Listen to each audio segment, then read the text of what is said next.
एक बार भगवान बुद्ध अपने शिष्यों को प्रवचन दे रहे थे। सभी शिष्य बड़े ध्यान से सुन रहे थे, लेकिन उन शिष्यों के बीच एक शिष्य ऐसा भी था जो गुमसुम बैठा था। भगवान बुद्ध ने 4-5 दिनों तक शिष्यों को ऐसे ही देखा, तो एक दिन उससे भगवान बुद्ध ने पूछा, तुम हर समय उदास रहते हो, प्रवचन पर ध्यान नहीं देते, कोई परेशानी है क्या? शिष्य ने डरते हुए कहा कि मेरे अतीत में कुछ ऐसा हुआ है जो मुझे परेशान करता है, समझ नहीं आता कि क्या करूं। तो भगवान बुद्ध ने कहा, शाम को तुम मेरे पास आना। शाम को जब शिष्य भगवान बुद्ध के पास पहुंचा तो उन्होंने उसे पास बैठाया और खुद कुटिया में पानी लेने के लिए चले गए। उन्होंने जानबूझकर पानी में ज्यादा नमक डाल दिया और बाहर आकर पानी का गिलास शिष्यों को देकर कहा, ये पानी पियो। शिष्य ने गिलास हाथ में लेकर जैसे ही एक घूंट पिया, अधिक नमक के स्वाद के कारण उसका मुंह अजीब सा बन गया। भगवान बुद्ध ने पूछा, क्या हुआ?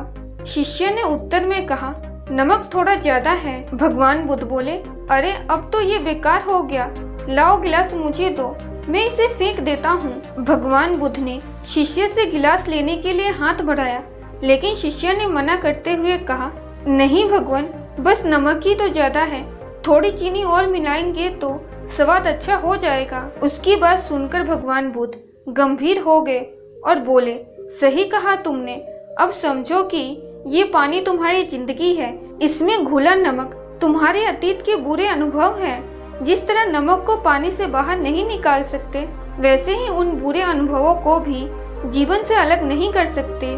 वे बुरे अनुभव भी जीवन का हिस्सा हैं, लेकिन जिस तरह हम चीनी को घोलकर पानी का स्वाद बदल सकते हैं, वैसे ही बुरे अनुभवों को भूलने के लिए जीवन में मिठास तो घोलनी पड़ेगी। इसलिए मैं चाहता हूँ कि तुम अपने जीवन में मिठास घोलो। भगवान बुद्ध की बात शिष्य समझ गया और उसने निश्चय किया कि अब वह बीती बातों से परेशान नहीं होगा। दोस्तों, अक्सर हम सब भी बीती बातों को याद करके दुखी होते रहते हैं और अपने वर्तमान पर ध्यान नहीं देते हैं। इससे वर्तमान भी खराब होने लगता है और जीवन में समस्याएं खत्म होने का नाम नहीं लेती हैं। इसलिए जो हो गया उसे याद करने की बजाय वर्तमान में फोकस करके उसे बेहतर बनाओ और नए पलों को सहेजो, ताकि जीवन में मिठास घुल सके और बुरे अनुभवों को भूला जा सके।